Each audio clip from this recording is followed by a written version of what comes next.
The boy was sitting on the bottom step of the service entrance when Marguerite arrived at 5:30 in the morning, and she very nearly stepped on him in the dark.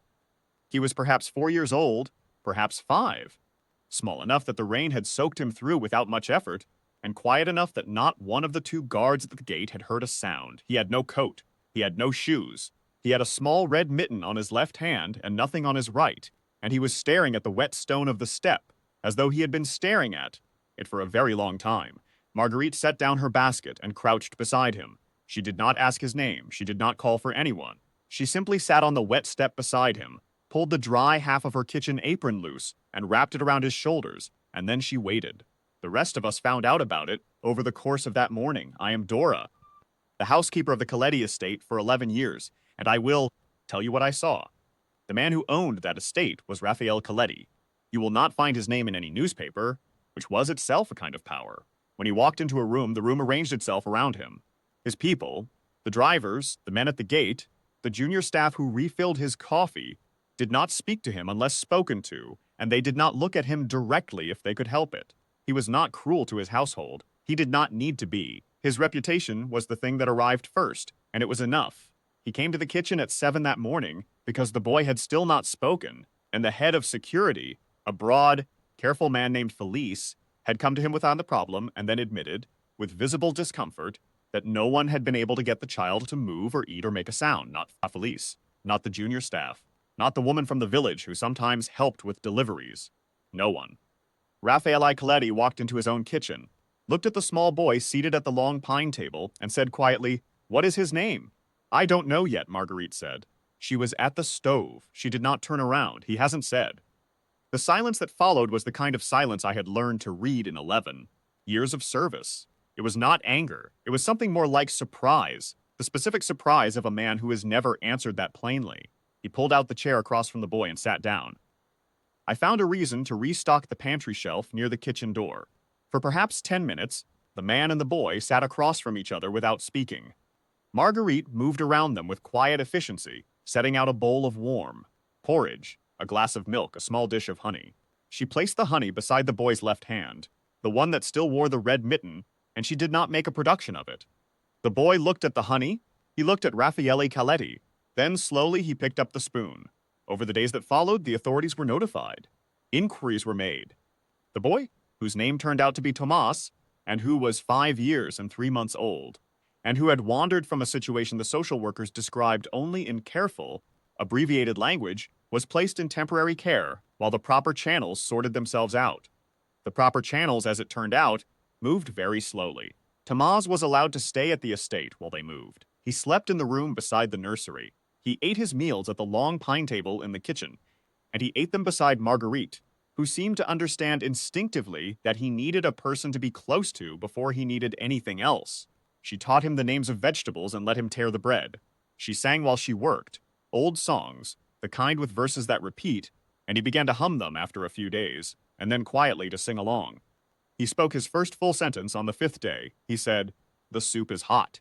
Marguerite said, "It is, blow on it." He blew on it with great seriousness, and she watched him, and her face did a thing that I think she would not have chosen to show if she had known I was watching from the doorway. The feared man began to appear in the kitchen, not every morning, at first perhaps twice a week. He would come in early, before his meetings, and stand at the counter with his coffee, and Tomas would look at him, and then look away, and then look at him again, the way children gauge a thing before committing. Marguerite would keep working. She never performed anything for Raffaele Coletti's benefit. She never looked up to see how he was taking the scene. She simply cooked, and the boy helped, and the kitchen smelled of bread and good stock, and something about it seemed to pull the man back through the door the next time. On the 9th day, Tomas climbed down from his chair, walked to where Raffaele Coletti was standing, and held up a piece of bread he had torn for himself. An offering plainly made. I was polishing silver at the far end of the corridor. I saw Raffaele Coletti take the bread. I saw him look at the boy, and then up at Marguerite, who was watching now, only for a moment, only long enough for her eyes to tell him something quiet and certain, and then she turned back to the stove. He ate the bread. The crisis came on the 20th day. A woman from the regional office arrived with paperwork, and the news that a foster placement had been confirmed. A family in another province, appropriate by every official measure, a clean file, a suitable home. She was polite and efficient and entirely correct, and the placement was scheduled for the following Tuesday. Thomas, who had overheard more than a child his age should have been able to follow, stopped eating that evening. He sat at the table and looked at his soup and did not blow on it. Marguerite sat across from him. She did not offer comfort in words. She had learned by then that he did not take it that way. She simply sat with him, her hands folded on the table, present and steady. Raphael Coletti appeared in the kitchen doorway at 9 o'clock that night, which was not a time he had ever appeared in the kitchen before. He looked at the boy. He looked at Marguerite. He said to no one in particular, "I am going to make some calls in the morning." Marguerite looked up at him. "What kind of calls?" she asked. And her voice was level, not suspicious, not deferential. Simply asking, the kind that take time, he said. But not as much time as the ordinary channels. She held his gaze for a moment. Then she nodded once. The way a person nods when they have decided to trust something. "I'll keep his routine," she said. "He does better with routine." "I know," Raffaele Coletti said. He made his calls. He had, it emerged, a solicitor of some renown, a contact in the regional administrative office, and the kind of patient, legal, wholly documented persistence that, when applied by a man of his standing, moved things considerably faster than the ordinary channels allowed. No law was bent once, no line was crossed. The process was simply navigated with the full and serious weight of a man who knew exactly how to apply it.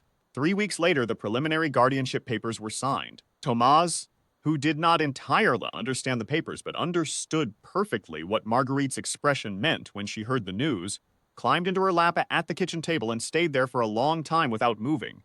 The rest of us gave them the room. It was Felice.